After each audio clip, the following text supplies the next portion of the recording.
What's up, guys? Welcome to Nutmegged, the podcast where a Yank and a Brit talk about the beautiful game from across the pond. So I'm, of course, Faisal, representing the UK. I'm currently working from Dubai at the moment. And, of course, you've got Andrew representing Stars and Stripes. How are you today, bud? Life is good, my dude. I cannot complain. It's a dreary, rainy day here in Ohio, which I actually like to bunker down and work during those kind of days. So I'm happy with this. Nice. It's we're the opposite. We're obviously getting a lot warmer here at the moment, which is quite scary at the same time. But yeah, it's exciting to end to the season, looking to kind of like break this one down for us as well, and also for our audience as well. So we've got a few things we want to cover. Naturally, obviously, end of the season, we're going to try and have a little pick at the Premier League. We'll have a look at also the top 5 leagues as well. So we've got France League, the French League, Bundesliga, of course. We'll have a breakdown of the Bayer Leverkusen and see if they were actually Bayer Leverkusen. And we've got some quite interesting talking points as well we want to do, which we'll cover later on as well. We've obviously got our Nutmegged and, of course, our Take It or Leave It. So excited to get stuck into this episode. So before anything, and I've not mentioned it at the beginning of this episode because I feel like, I don't want to get too excited, right? As Man United fans, it's something that we're very proud of today. Now we are anyway. Manchester United are FA Cup champions. They beat Man City 2-1 on the weekend. Andrew, I'm going to give you that much. Andrew, thoughts on the match? And where is your head at with Manchester United? Where does that leave Manchester United? Nothing changes for me in terms of being excited or disappointed with Manchester United. If people have listened to previous episodes, you'll know that I am very low on my expectation for Manchester United right now. This FA Cup win is exciting. It was cool. They actually looked like there were some glimpses of the old Manchester United where it was fun to watch them, exciting. They actually knew how to play beautiful looking soccer. The issue for me is that in the FA Cup against a Manchester City team where Manchester City has already won the league. There's already those stories out there about it being historic because it's the 4th in a row for City and for Pep. So it's almost like this is like a little extra game that they had to play that maybe their heads weren't in it completely, which is my guess as to why they just didn't look like the typical City. And maybe the miraculous type of playing from Manchester United just caught City by surprise. But again, overall, if I'm just looking at the match and saying, okay, United showed some glimpses of what they could do, and then City just didn't look like they were on their game. That is the issue for me with United. If you flip a coin under Ten Hag, you never know what's going to happen. It could end up being a good game, which we've seen throughout the season. It could be not a great game, which we've also seen throughout the season. There's just no continuity with the structure that he's created at United and the style of play that he likes to roll with, which is a little bit less structured for my taste. So I don't really read too much into this game. Like, it's cool to get a piece of silverware. I don't think it will save Ten Hag's job. And overall, I feel the exact same about United as I did before, because like I always say, get the back office and the front office structured, and then I'll actually start to feel good about Manchester United heading in a good direction. Yeah, I'm the same. I think that we had a lot of Man United fans coming out of the woodwork. There's a lot of us kind of going a bit crazy, thinking we'll wait to next season, feeling like maybe we've had a really good season. And for me, I'm with you. I think it didn't really... It didn't add anything different to our season at the moment. Yeah, it was we were finished 8th. The only, I suppose, bonus side of it for me was, in a technicality, we technically moved 2 places up. So with that, us becoming Europa League, which is good to attract players, obviously, but also thinking more so the fact that Chelsea dropped down into the Europa Conference League, which is going to be an interesting one. I mean, it's European football, but they weren't something they weren't expecting. So as a rival of Manchester United, that's quite sweet to have as well, to in our back pocket. And also we had Newcastle obviously drop out completely our European contention for last season, or for this season as well. So interesting kind of win, if you would say. I mean, performances overall, like you said, it was one of our best performances, I would say. Some of the passing in there was incredible, and some of the actual play was great. Yeah, City were off it. And I think people were more celebrating that we beat City than we did actually win the FA Cup. I think that's probably where there's a bit of excitement, is like, hey, look what we've done, especially all the things that were in the media about Ten Hag, which for me was not great. Having to have that hang around, loom over the match, just that, will he be sacked into this game? You can imagine that feeling in the dressing room, and have people swirl around and talk about whether you're going to be in a job after the end of the game and you're about to line up your team for an FA Cup final. It's not nice. So yeah, overall, pretty solid performance, and again, happy with it. We'll take European football. My question for yourself on that in particular was, so obviously Man United, now we've won a trophy this season. Do you think we've had a better, this isn't my take or leave it, by the way, it could be. Do you think Manchester United have had a better season than Arsenal this year? Better than Arsenal? Yeah. No. I would slap anyone in the face who says yes to that question, because I get the argument. We're saying if you win a piece of silverware, that can then be considered a successful season for you. However, for the people that are answering that question with a yes, that means that their view of Manchester United is so much lower than what it used to be, because we used to be at the pinnacle. Like, we were the best team that everyone aimed to be. We were City back then. We were winning everything. It was fun to watch. It's like, for Americans, the New York Yankees. Like, everyone knows the Yankees in the MLB. We're talking baseball. And that's what Manchester United used to be. Everyone used to hate them because they were so good all the time and so consistent. Now it's spun into Manchester City. Everyone kind of hates them because they're so good all the time and tough to beat. Like, it used to be that way. So now it's saying in a season where, okay, cool, well, we kind of ended up having a sucky season, but we won the FA Cup. Like, that's cool. That's a successful season. Shut up and get out of my face. That is not a successful season for what Manchester United used to be and should be anymore. Talking about Arsenal really quickly, I think they had an overall solid season. They're where they wanted to be, competing for a title. So I would say overall, Arsenal definitely had a more successful season because they're where they want to be, fighting for the top spot in the Premier League, as opposed to like finishing 8th, but then luckily just getting into the Europa League because we won the FA Cup. Just totally different worlds for me. Yeah, bang on. I think there were a lot of fans out there thinking, well, there's no trophy for second in all competitions, Champions League, for example, like performances across either European football, whether it be FA Cup, Carling, League Cup. We call it the Carling Cup from back in the day, from many of our audience knows. So, yeah, I totally agree. We've sunk that low to almost feel like we've had so people would think that we've had a more successful season just because we won a trophy. But it's kind of a case of, we have a prize, you don't. And it's like, well, you think about it, or across the board, you think about it, like performance-wise, like you said, they're ahead of us by miles. They're ahead of most clubs as well by miles. So, shout out to Arsenal for the getting their trophy, nearly their trophy. I think that's where we'll leave it there. So do you want to break down? So, I mean, we're leaving now, Manchester United. You can see we're like, fair play. We'll keep it moving, and we'll look forward to next season. Really quickly before we move on to the leagues, thoughts on, what do you think? Is Ten Hag?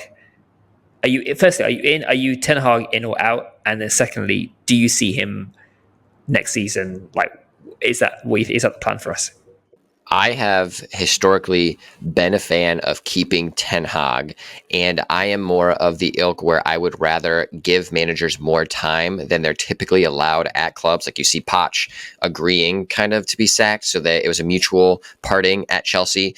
So if he gets enough time at Chelsea, I think he ends up being successful, because he ended up getting that team looking strong, but being there for just a season, that is not enough time to create the structure that you want. So same with Ten Hag, and same with the managers before. I have always said, give them time to do what they need to do. My caveat to that is, of course, mutual agreements, whatever, go do your thing. Maybe Poch understood that Chelsea was just such a mess, he wanted to get out. That's funny. I'm curious to see what some of the storylines are after we learn a bit more about that situation.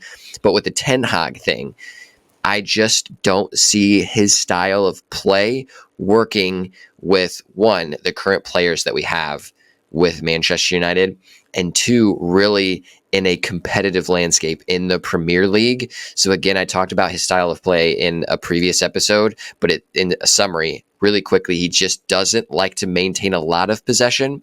He wants to quickly try to play down those wings and sprint onto the ball to get behind the defense, which is a good tactic to use in certain situations. But if that's your overall game plan and strategy, I don't think you're going to be able to compete with the Cities, the Liverpools, the Arsenals out there. You're going to have to figure out more of an actual structured strategy.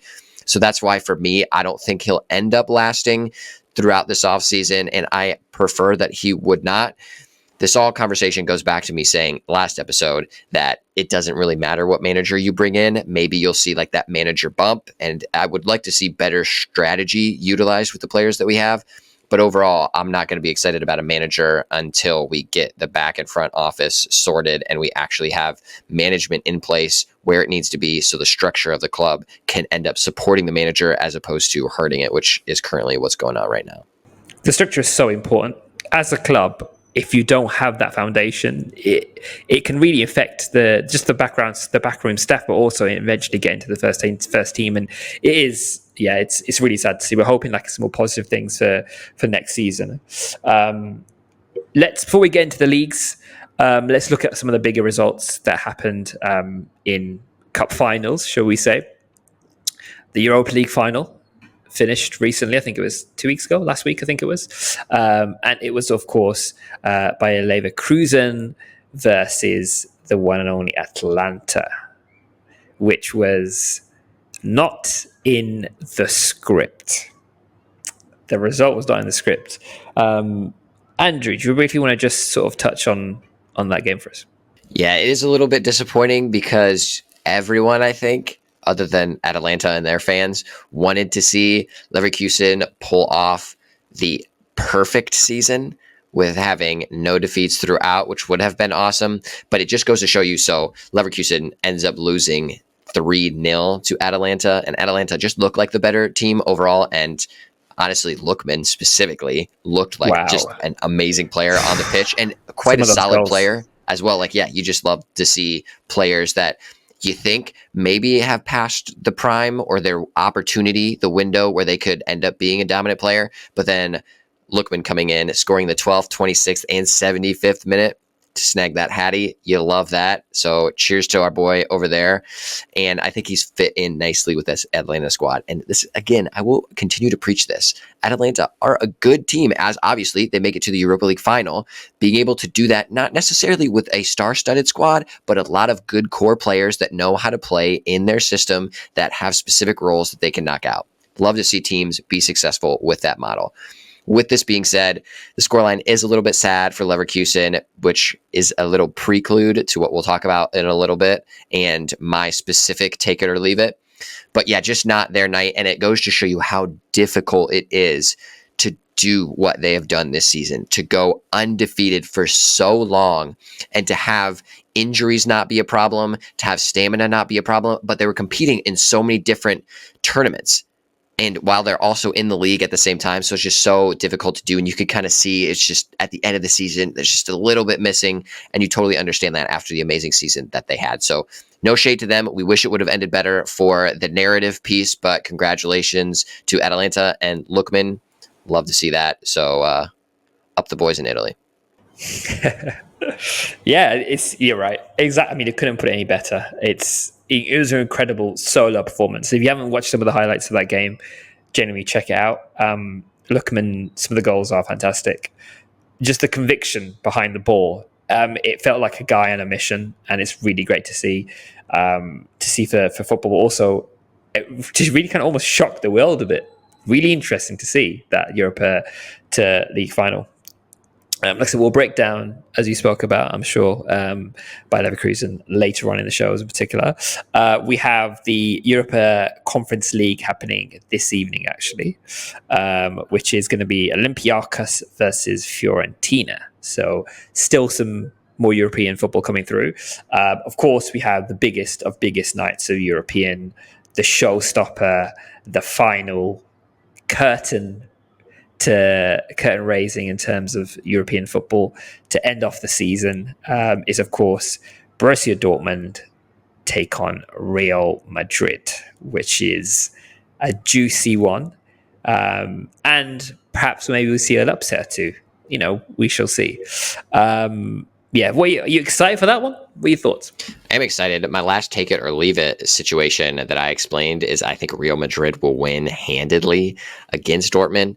I still am in that camp. It's just hard for me to go against a Real Madrid squad that are in form, that have come off of an exciting win, that have the momentum, and plus in a Champions League final, who is going to bet against Real Madrid unless you're in the yellow and black kits. So it's just tough for me to see a way for Dortmund to get through Real Madrid with all of those different factors going against them. With that being said, I hope it's an exciting game. I have like really no horse that I'm backing specifically in this match. I am just more so here for drama and the excitement. So I'm hoping that Dortmund are able to take some of the momentum from their previous win to get to the final and then are able to do something exciting with it, because I just want to watch some good soccer ultimately. Who you got in this? Who you taking prediction wise? I'll say like specifically I will take Real Madrid, but like what's your thought on this? Anyone betting against Real Madrid in a final, I feel like whoever it is will lose money.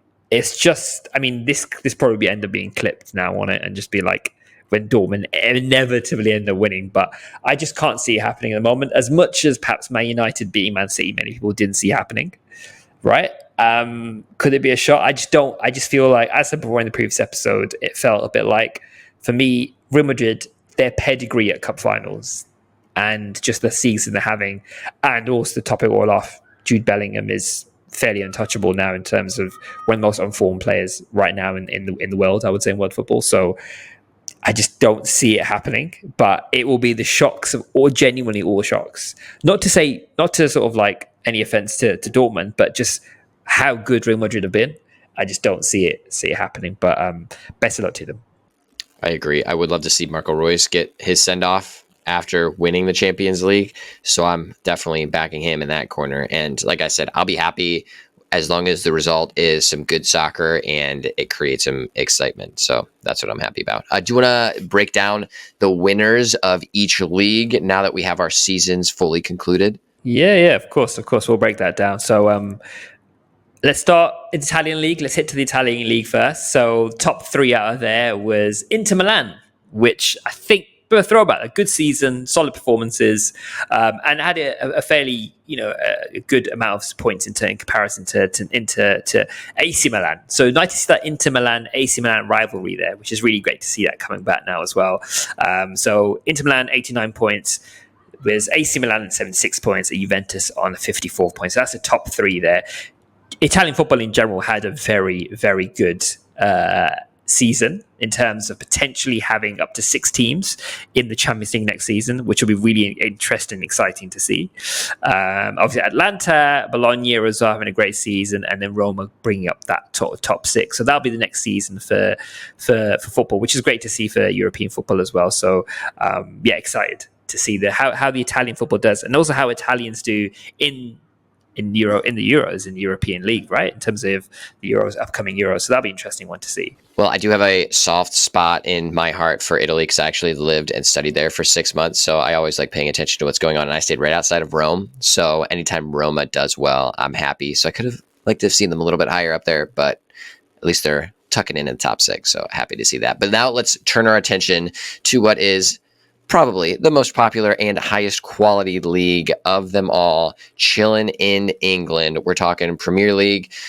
Now, being Manchester United fans, not the best season overall for us, but it did end up being a fun title race to watch. So we'll have the quick look at what our table ended up looking like. We have Man City, unfortunately, sitting at the top. Not my prediction, but I believe it is what you predicted to happen, and pretty much a safe bet. So we understand with Pep there, with the unlimited money, and with the players that they have at their disposal, always looks likely that they're going to be title challengers at the lowest.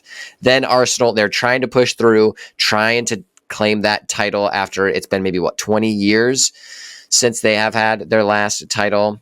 Sitting at the top of the Premier League, they got close. So they ended with 89 points, City with 91. So it did come down to the final day. Not the most exciting final day, but things could have swung in different ways. And it ended up with City on top, Arsenal 2. Liverpool, we kind of saw where they were going to sit third in the table after just with a few weeks remaining in the Premier League. I had predicted Liverpool sitting at the top at the end, which unfortunately they just couldn't hold it out. They did have a lot of injuries and some struggles throughout the season, but were able to ride those fairly well and just didn't have the stamina to keep pushing into the end of the season and Klopp's last season. So unfortunate end for them on both of those fronts. Then we have Aston Villa. They finish in fourth. A little bit surprising, but very exciting. I love seeing more of those underdog, more of those middle table teams ending up doing well and getting into those higher places. So congrats to them. Having some fun in the Champions League next season. Looking forward to that. Tottenham in fifth, kind of where I expected them to be. I still do think that they have the structure and the players where they can compete for some of those top spots. Then we'll run through the less important spots now. We have Chelsea at 6, Newcastle at 7, United at 8. Very unfortunate spot for them. West Ham in 9th, Crystal Palace 10, Brighton 11, Bournemouth 12, Fulham 13, Wolves 14, Everton 15, Brentford 16, Nottingham Forest escaping relegation at 17. And last episode, we broke down the losers that are going down to the championship, getting relegated: Luton Town, Burnley, and Sheffield United. Very sad to see for those teams, but looking forward to some exciting newcomers into the league next season. But that is how our Premier League played out. Just a quick spoiler. Next episode, we are going to be breaking down our predictions that we made for the Premier League, scoring those, seeing who ended up doing better, and then looking at the Premier League overall and what that season was that we have just culminated with. But now I'm going to flick it back over to you so you can talk about France. Yeah, it's an exciting one. Looking forward to breaking that next week, our Premier League breakdowns, because I think I got a slight suspicion I may have done a little bit well, but we'll see how it pans out. The French league it was something that perhaps most people would have predicted in terms of the number one. It was obviously Kylian Mbappe's final season at PSG, where he goes, still to be determined. But of course, PSG with 81 points, and followed by Monaco, which a little bit surprising. I mean, they've had a fairly good run from the previous seasons, for example, but a strong team overall. But a lot in terms of the breakdown from the 81, they actually had 68. So not quite a big bit. It's not necessarily a close race, but you could argue that PSG, this is their bread and butter. It was always going to happen. So PSG, Monaco, then a couple of newer teams have come in. So Brest, we had kind of come in, which was a great, solid performances overall, and great to see in Champions League spot now. So we'll be seeing Brest in the Champions League in third place, so which is really great to see. Similar to what I got Aston Villa, right? So now you've got a solid teams that perhaps not your average, your Marseille or Lyon, for example, Lille, for example. So some more of a lesser known team, which is really great to see as well. Speaking of Lille, they were in the fourth place. And then you've got Nice, Lyon coming through as well, which is on the fifth and sixth, which you'd argue if you're a Lyon fan, you're looking at, you want to be hitting that top four space in the Champions League. But the more established teams, for example, the more teams that are in terms of the French league, you got Marseille, which is in the 8th place. You got Lens, which was in 7th. Reims, Rennes, Toulouse, Montpellier, Strasbourg in 13, which is, again, good, solid performance from them. Nantes in 14, Le Havre, which has made the likes of Riyad Mahrez, of course, in 15th. And then you've got, unfortunately, the three teams which have been relegated and dropped down into the league below. Metz, Lorient, and Clermont Foot, which have, my pronunciation is probably awful, but French league, we're not all trained in that area. So great performances from Brest and Nice as well, in particular, getting those kind of that top 3, top 5 sort of positions, which is great to see. But normal business resumes with PSG, again hitting that 81 points as well in general. Interesting to see how that'll pan out next season without their talisman Mbappe, but solid performance for more teams in that one. So excited to see how that works out for next season. Gonna flip back to yourself for the Spanish league and Liga. We're going to Spain. It's actually not a country I've been to yet, but it is certainly on the list, especially with all of the good soccer that happens over there. typical league structure that you'll see. The top two, Real Madrid, Barcelona. This league was actually wrapped up a couple weeks ago, so we knew that Real Madrid was going to claim that top spot. Kind of a bumpy season for Barcelona overall. Started hot, and then it kind of was a roller coaster ride up and down. So a pretty clear win from Real Madrid taking that number 1 spot. Barcelona in that number 2. Girona taking that number 3 spot. It's been an exciting season for them and having a lot of good soccer being played. Not necessarily a team that you expect to be in the top 3, let alone at the top half of the table per se in the Liga. So they are going to be in your Champions League spots. So that's going to be exciting to see how they keep their team together, hopefully in this offseason, and then they're able to compete in the Champions League next year. Atletico Madrid, your typical bigger club, ending up in 4th. In La Liga, then Athletic Club below them in 5th, Real Sociedad rounding up that top 6 for you. And then this table, essentially, you could kind of see the clear delineation between quality this season. So there hasn't been really a title race, or really even for those top 6 spots. You kind of knew where teams were going to fall for the most part as we rounded off the end of this season. Then we'll just knock out your top 10. Villarreal in 8th, Valencia in 9th, and Alves in 10th. The one I will just throw in there, number 11, Osasuna. That is an interesting one because there are some Americans that have shown some interest in Osasuna because there's been this movement of Americans trying to figure out more middle table clubs to support. And for some reason, Osasuna is one of those clubs that a lot of Americans are getting behind. So Osasuna making some moves, at least staying in the middle of the table. So that is what La Liga ended up looking like. It'll be curious to see some of the moves that some of these top tier clubs will make, and then what Girona will be able to do next season as well. That is La Liga. Put a bow on it. She's done. Now let's go over and look at Germany. Yes, of course. German league, arguably the most exciting league we've had this season for one reason, and one reason only. That is, of course, Bayer Leverkusen. That's what we're going to call it. Bayer Leverkusen. Bayer never losing. I'm trying to say never losing, but I can't get it out. But there we go. Bayer never losing. Bayer never Leverkusen. Of course, top of the league.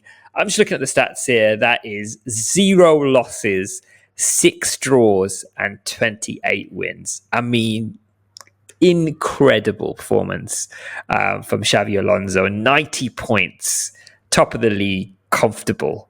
And then it got interesting in the second and third. So this is something that perhaps Bayern fans won't be massively happy with on the last sort of match of the season to lose and to have Stuttgart taking that second space. That adds to the Bayern's woes, who I don't think are now which have just announced Vincent Kompany, which is an interesting one, with relegated Burnley as their new manager. So that'll be interesting for next season. Stuttgart, obviously, in second, as we just said earlier. RB Leipzig, they take the top 4 spaces. And then you've got Borussia Dortmund, who arguably having a better season in Champions League than they've had actually in their own individual league. So really great to see them do well in that tournament, which, you know, when they're in their own individual league, perhaps they weren't really flying on all colours, really. So from that perspective, Eintracht Frankfurt in 6th, and we've got Hoffenheim in 7. Going through, we have 8th. We have Heidenheim, Werder Bremen, Freiburg, Augsburg, Wolfsburg, which I think they probably deserve better as well. We got Mainz, Mönchengladbach in 14th. If you thought Bayer Leverkusen was hard, that was probably harder. Union Berlin, which had a very good season the previous season before. Union Berlin. And then you've got VfL Bochum, Köln, and Darmstadt in, unfortunately, being relegated. So interesting setup near the top in particular. So very happy, obviously, for Bayer Leverkusen for their unbeaten season. Will we see that again next season? We'll see.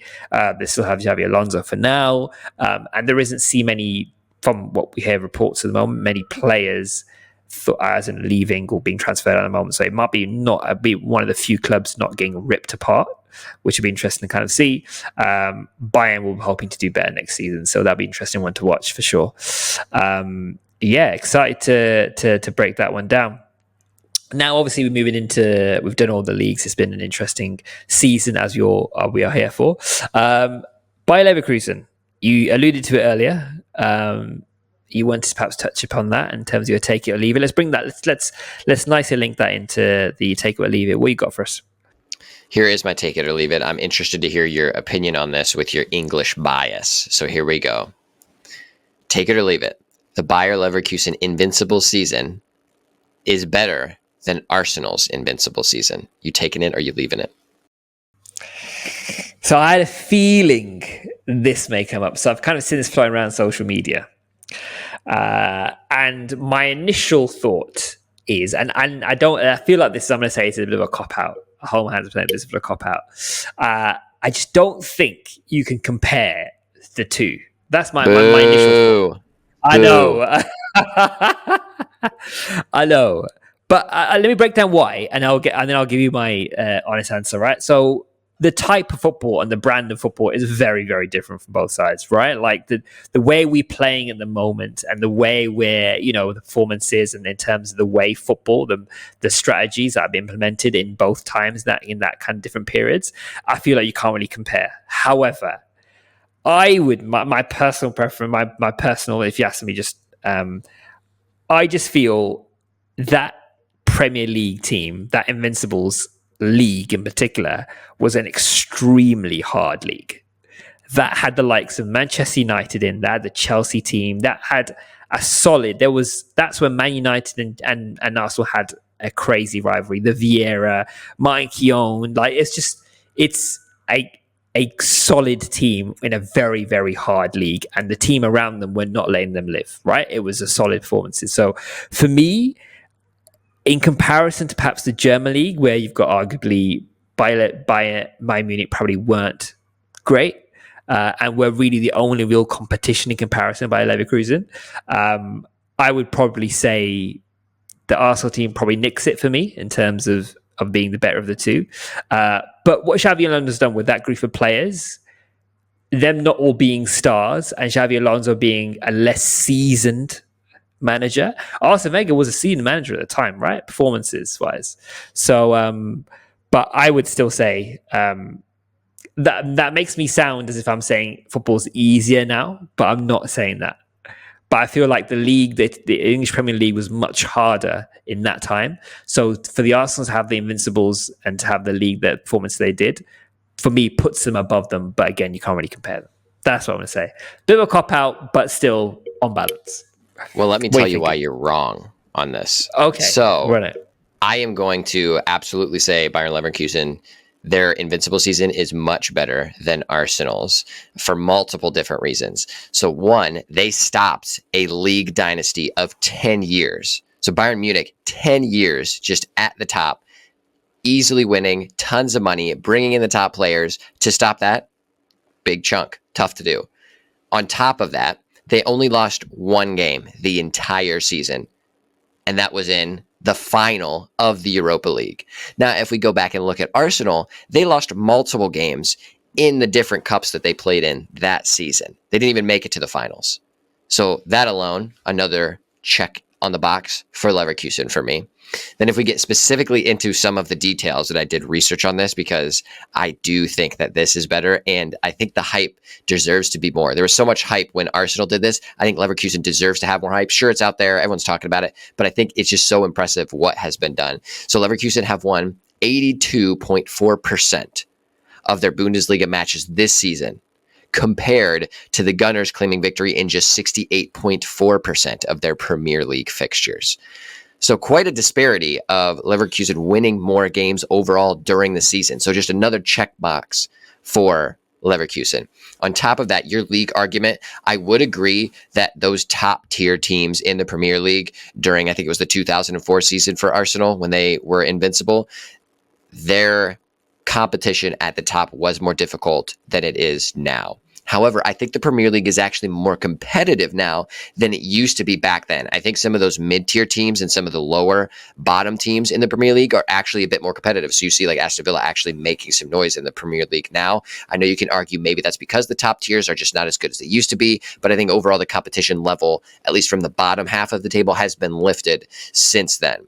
So I know it's difficult to maybe compare the season because, yes, football is different. The structure of the teams are different now looking at that. But I would say overall, just comparing these two accomplishments, for me, Leverkusen just ended up being better during their invincible season than Arsenal did for me. So that's why I would say Leverkusen have a deserved title of Invincibles purely over Arsenal's Invincibles because of those reasons. Nice. Well, you came with the receipts. I cannot argue the receipts, right?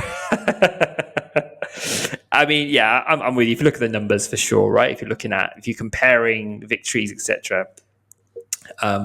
Yeah, you're bang on. I'm just looking at it purely from like a league perspective and sort of seeing the teams in the Bundesliga, you drop them into the Premier League in that time. I just don't think the level will be the same, but I totally agree. I think your numbers wise, of course, Thierry Henry, like these are the players, and I think maybe perhaps it is like you said, my English bias as well. Like watching that team, and also in the UK, and knowing a lot of Arsenal fans who do cling on to the Invincibles, like fair play. I feel like similar. It's just, like the same way, we cling on to the class of '99. I feel like the same way that, Arsenal cling on to the Invincibles. So, but yeah, I'm happy now. And the biggest thing for me is, like you said at the beginning, top of this, Bayern Munich, that now the fact that after 10 years has been broken down is so satisfying to see.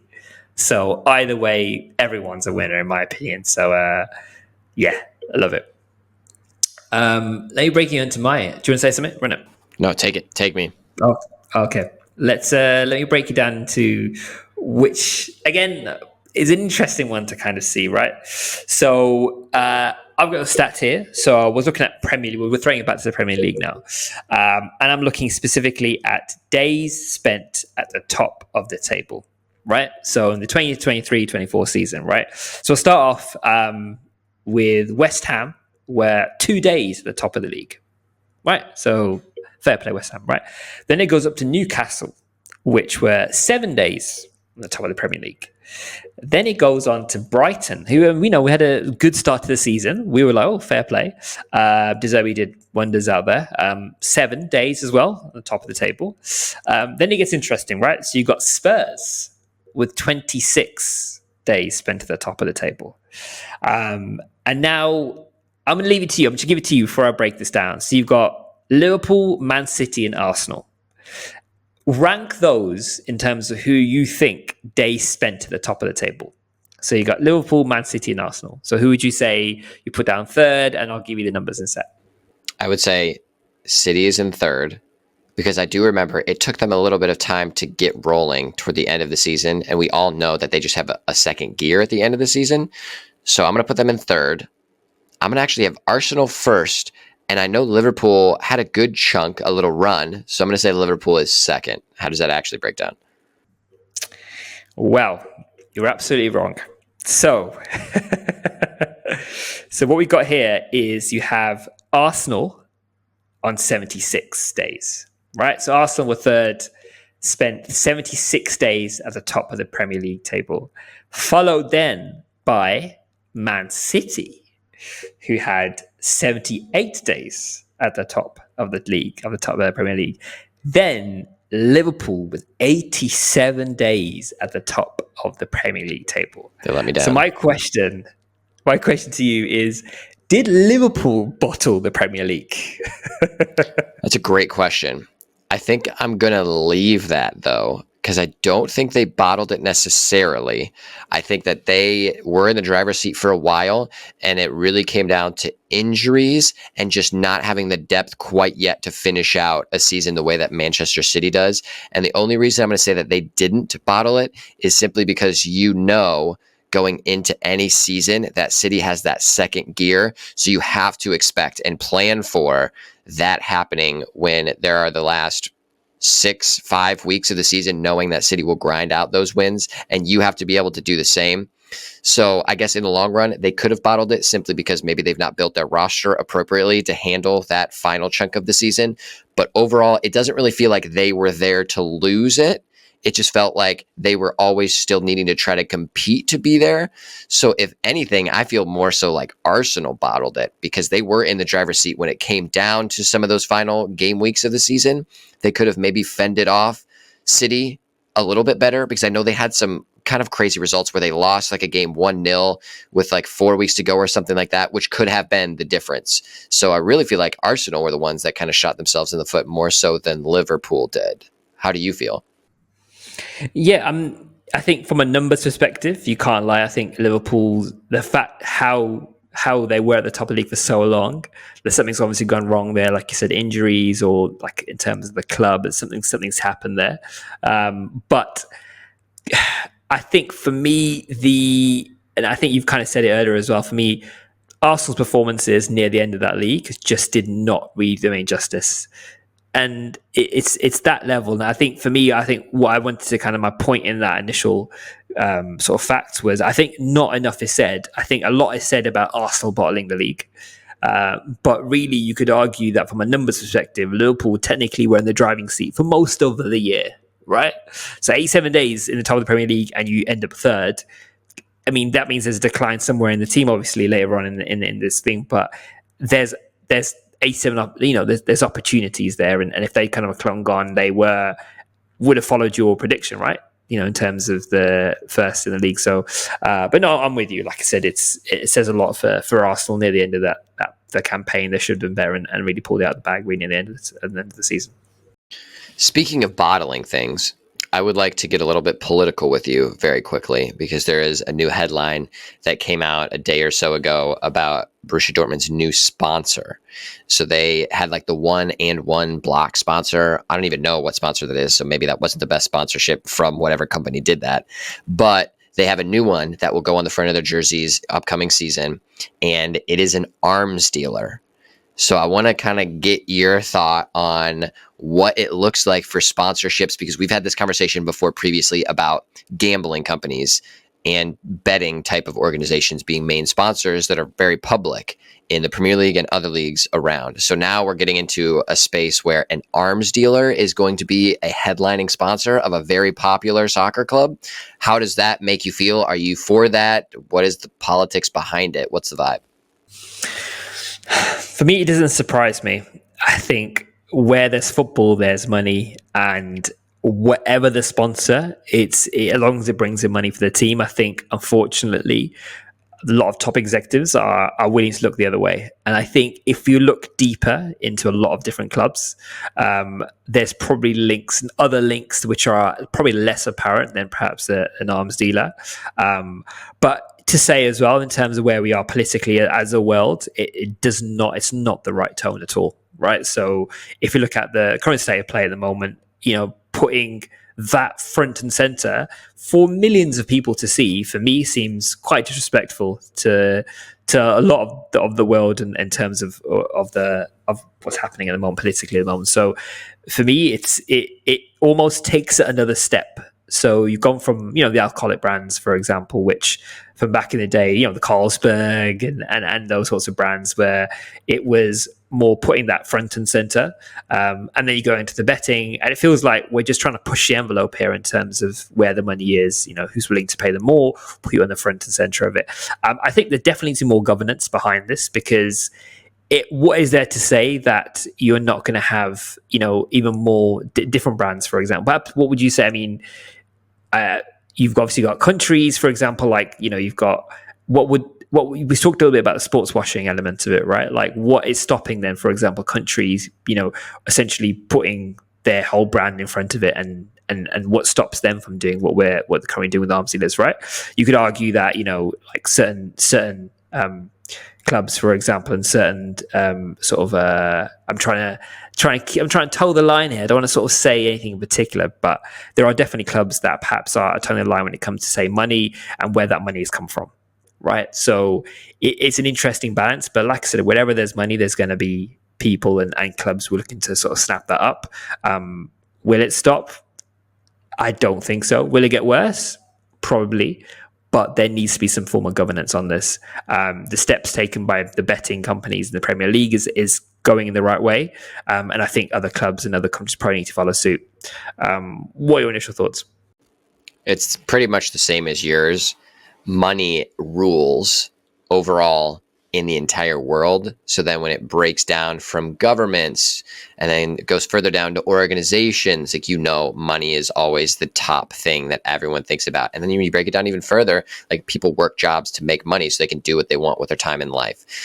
So when it comes to sporting organizations, it's really the same vibe. Unfortunately, money is going to rule a lot of the decisions that are made, and that's not going to change anytime soon. You even look at our examples with Manchester United. Like, money is really the root cause of all of the drama and poor decisions that have been made at Manchester United by the Glazers for almost 2 decades now. It's just really disappointing that that is the case. You'd love to see clubs being run in a way where they make the decision to say, hey, this is a ton of money, but like, we have other revenue streams and other sponsors that would maybe not pay us as much, but still enough to help us sustain. And it's going to be a much better look instead of using an arms dealer, putting them front and center and participating in sports washing. Because I'm a marketing person myself. So that's literally what happens when you have like Gazprom or whatever that massive Russian or Ukrainian oil giant was that was on the front of a couple different teams. Yeah, right, exactly. So that is essentially sports washing, because you want to look and have the appearance of your company being associated with something good, even though you're doing something negative. So it's the same vibe here. An arms dealer, an arms manufacturer creating a vibe of saying, hey, we're sponsoring a really cool team that everyone loves. So that means that good association will kind of filter through to our brand as well. So it is a good marketing tactic, but unfortunately, it should not be used in this way by companies that do negative things per se, and trying to get that to influence not only the sport, but then also think of all the young fans that are going to be brainwashed or sport washed, essentially, to think that this brand doesn't really mean anything other than, hey, it sponsors the cool soccer team that I support.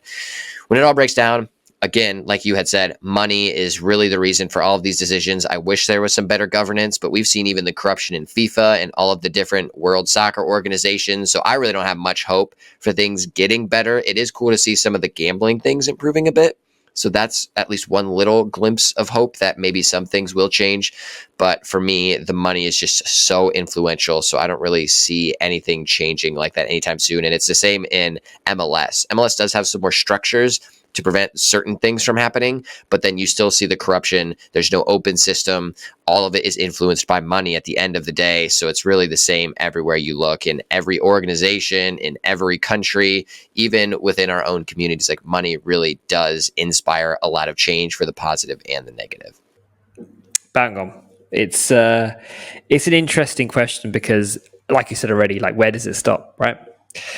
What is going to happen in terms of wherever the money goes, and there's never going to be an opportunity where it doesn't kind of bring into play. Saudi Arabia has proven that, right? In terms of the Saudi League flocking there purely from a monetary perspective, and they want to try and boost their economy and boost their branding of the country. So, it's going to be interesting one to kind of keep an eye on and follow along, really. As we close out this episode, we also want to do our Nutmegged of the week. I'll break down mine first really quickly. It's quick something I saw about a bit of like family politics, moving from politics to family politics here a bit. So obviously we know the footballer Endrick, obviously Real Madrid. We're starting Real Madrid, currently plays in Brazil. We're starting for Real Madrid next season. Him and it's quite a bit of a social. I think it might be just like a personal issue. I'm not sure. So his girlfriend, and there's a picture of his girlfriend and his mom and his family, for example, like in a picture. And everyone's seen the actual photo of him saying ex-girlfriend, his mom, etc. And what's happened is his mom gone on social media and she has cropped out the girlfriend of Endrick's and has publicly said that he's too young to get married. So there's obviously something going on there. Endrick's obviously in the middle of all this because he just wants to play football, but his mom and his girlfriend are obviously not getting along, and his mom has decided to take it on social media and let her know her thoughts, shall we say? So funny, not good for Endrick, but a bit of a nutmeg in terms of let's try and keep this. It's not air our dirty laundry out, but rolling on social media now. So that's that for me. What do you got for us? That's quite a nutmeg. That is sad. Like, you would think, your son is like a solid soccer player and has the potential to get even better playing for Real Madrid and Brazil, like a cool career ahead of him, many years, hopefully. But then get on the same page. Like, come on, know that is going to hurt his brand by bickering in public and causing all this drama. And plus, you don't have to deal with that. Like, that's just so much stress at home when you're trying to be a professional footballer. Craziness. So mine also has to deal with politics. Unfortunately, a little less funny, but much more stupid. So let's dive into this. 3 players on the women's side have quit Argentina's national soccer team in a dispute over not being paid and because of poor camp conditions. Unfortunately, this is a thing that we're seeing across the world with a lot of the women's national teams, their organization overall just not being up to par and not treating the players appropriately. So this is just the latest example. So there are 3 starters that have normally been in the lineup that have said, I'm done. We're not going to be playing for the Argentinian national team anymore. It's goalkeeper Lorena Oliveros, defender Julieta Cruz, and midfielder Lorena Benitez. They're all regular starters. They walked out, and then Cruz posted and said, yeah, we're just tired of all these injustices that are happening.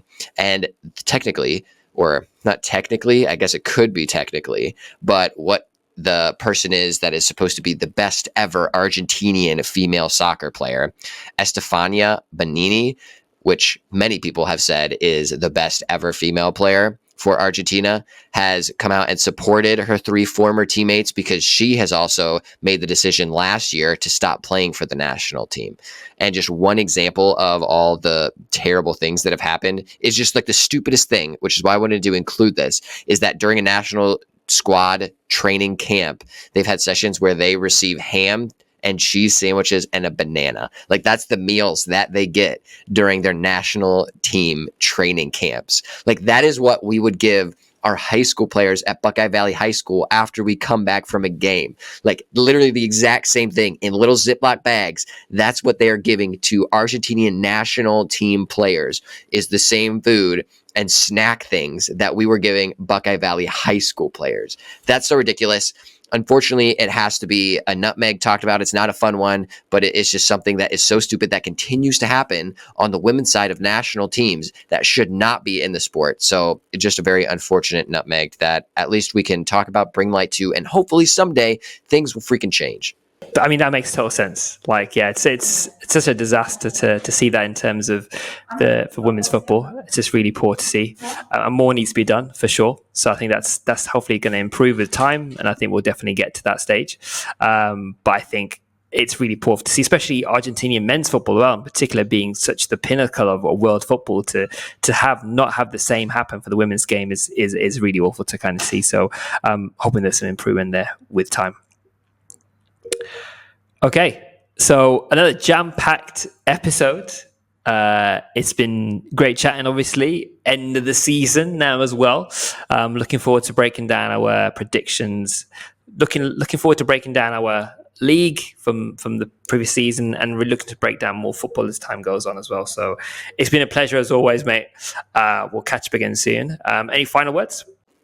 Last thing is, make sure you just follow us on Instagram at Nutmeg Podcast. You can also check us out on TikTok. If you do want to be a part of the show, you want to drop in some take it or leave it or listener questions, just hit us up in the DMs on Instagram and we'll plug you in. Hit us up with your interesting topics. Make us think hard, please. Exactly. Love that. Appreciate it, guys. Speak to you guys soon. Have a good day. Peace.